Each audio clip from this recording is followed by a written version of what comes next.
করি আগামী মঙ্গলবার একাদশী ব্রত, সফলা একাদশী ব্রত। এই একাদশী ব্রতের নাম সফলা একাদশী, মানে কি সফল হওয়ার একাদশী। যে কোনো বিষয়ে, আধ্যাত্ম বিষয় বলুন আর জাগতিক বিষয় বলুন, যে কোনো বিষয়ে যদি সফল হতে চাই, জাগতিক বিষয়েও আমি সফল হতে পারছি না, যে কোনো ক্ষেত্রে, কর্মের ক্ষেত্রে যে কোনো বিষয়ে আমি সফল হতে পারছি না, সে যদি এই একাদশী ব্রত পালন করে সফলতা সে লাভ করবেন। এই একাদশী ব্রতের সব থেকে বড় মহিমা এটি। তাই জাগতিক বিষয় বলুন আর আধ্যাত্ম ভক্তি জগতে বলুন, যে কোনো বিষয়ে যদি কেউ সফলতা অর্জন করতে চাই, তো তাকে এই একাদশী ব্রত পালন করতে হবে। আর এই একাদশী ব্রত হচ্ছে পৌষ মাসে কৃষ্ণপক্ষে একাদশী, আগামী মঙ্গলবার 16ই ডিসেম্বর হচ্ছে একাদশী ব্রত। অনেক অনেক জায়গায় কিন্তু 15 তারিখেও অনেকে করবে।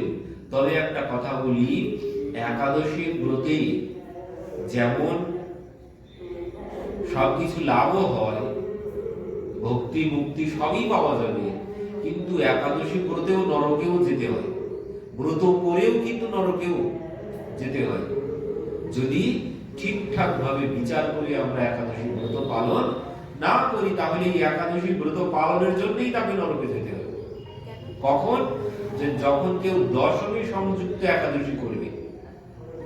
দশমী সংযুক্ত একাদশী যদি করে ফেলি, তো ওই একাদশী ব্রতের জন্য আমাকে নরকে যেতে হবে, শাস্ত্রে বলা আছে পরিষ্কার ভাবে।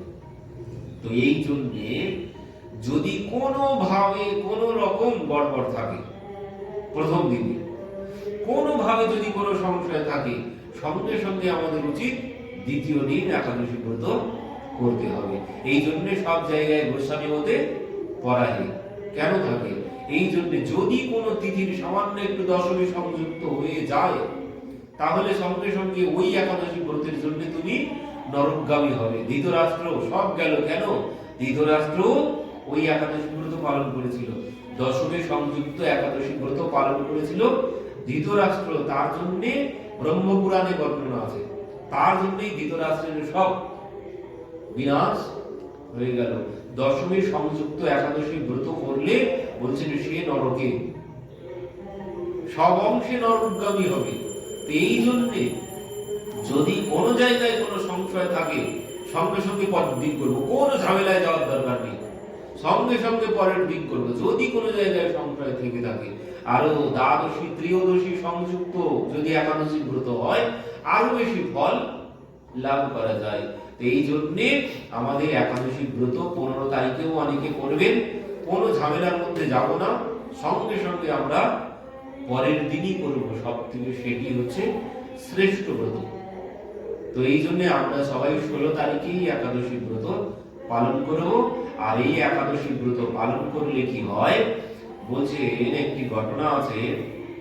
চম্পাবতী নগরে মহিষীমান নামের একজন রাজা ছিলেন। তার 4 পুত্র ছিল। 4 পুত্রের মধ্যে যে বড় পুত্র ছিল, সেই বড় পুত্র তার নাম হচ্ছে লম্পক। মানে সে এত অসৎ কর্মের সঙ্গে নিযুক্ত ছিল, তো তার জন্য তার পিতা সর্বক্ষণ মদিরা পান করত, চুরি ডাকাতি করে বেড়াতো। তো এই জন্যে তার পিতা তাকে বহিষ্কৃত করেছে। তো সে কি করলো, ওই জঙ্গলের মধ্যে গিয়ে থাকতো, কিন্তু রাত্রিতে আবার রাজ্যে ফিরে আসতো, এসে সবার ঘরে ঘরে চুরি ডাকাতি করে বেড়াতো। কিন্তু সবাই ধরেও ওই রাজার ছেলে বলে ছেড়ে দিত। কিন্তু পরবর্তীতে যখন রাজাকে বলা হলো, রাজা এমন ব্যবস্থা করলো, রাজ্যের মধ্যে প্রবেশ করা তাকে একদম বন্ধ করে দিল। তো এবার সে ওই বনের মধ্যে পড়ে থাকলো, বনের মধ্যে পড়ে থেকে ওই ফল মূল গ্রহণ করে খেতে থাকে। এবার এইভাবে চলতে চলতে চলতে চলতে কি হলো, এই পৌষ মাস এসে উপস্থিত হলো। আর এই পৌষ মাস যখন এসে উপস্থিত হয়েছে, তার কাছে কোনো কিছু ছিল না, মানে খাওয়ার তো কোনো কিছু ছিল না, আর পরনে পোশাক কোনো কিছু ছিল না। এই ঠান্ডার দিনে সে ওই বনের মধ্যে কষ্টে দিন যাপন করতে লাগলো। তো একদিন কি হলো, মানে বাধ্য হয়ে এই একাদশী ব্রতের দিনে সে সেদিন ওই কোনো কিছুই তো তার নেই, তো ওই বনের থেকে ফল এনে সে ভোজন করে। তো একাদশীর দিনও সেই তাই করেছে, আর অন্য কোনো কিছু নেই, বনের ফল গ্রহণ করেছে।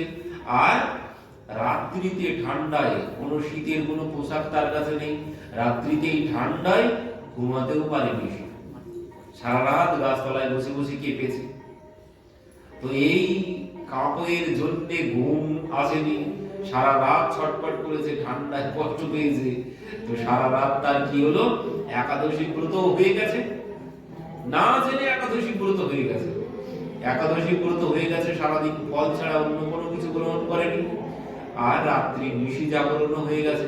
পরের দিন সকালবেলা যখন সূর্য উদয় হয়েছে, সে দেখছে একটা ঘোড়া তার দিকে এগিয়ে আসছে, আর সেই ঘোড়ার পিঠে বহু মানে সম্পদ, খাবার দাবার পোশাক সবকিছু তার পিঠের উপরে।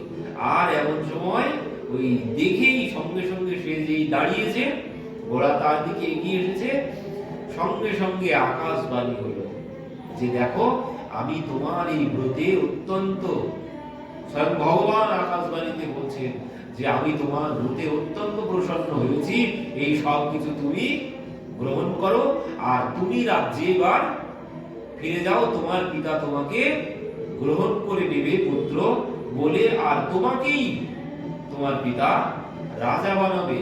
তুমি রাজ্যে ফিরে চলে যাও, আর তুমি যে এতদিন পাপ কর্ম করেছো, তোমার সমস্ত পাপ কর্ম থেকে তুমি মুক্ত, সমস্ত পাপ কর্ম থেকে তুমি মুক্ত হয়ে গেছো, তো তুমি ফিরে যাও।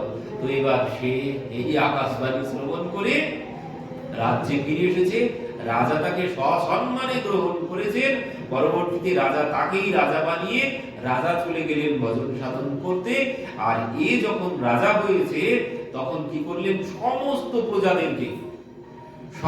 প্রজাদেরকে দিয়ে তিনি এই একাদশী ব্রত পালন করাতেন। তার রাজ্যে সমস্ত প্রজারা সবাই এই একাদশী ব্রত পালন করতেন। আর এই একাদশী ব্রত পালনের ফলে কি হলো, পরবর্তীতে তিনি যখন এই পঞ্চভৌতিক শরীর ত্যাগ করলেন, তিনি সোজা ভগবত ধাম গমন করলেন। এই একাদশী ব্রতের মহিমা। তো এই জন্য বলছেন এই একাদশী ব্রত এবার মানে পক্ষবর্ধিনী মহা দ্বাদশী, মানে পক্ষ বৃদ্ধি হয়েছে তাই। তো এই জন্য পরের দিন একাদশী ব্রত, মানে 16 তারিখেই একাদশী ব্রত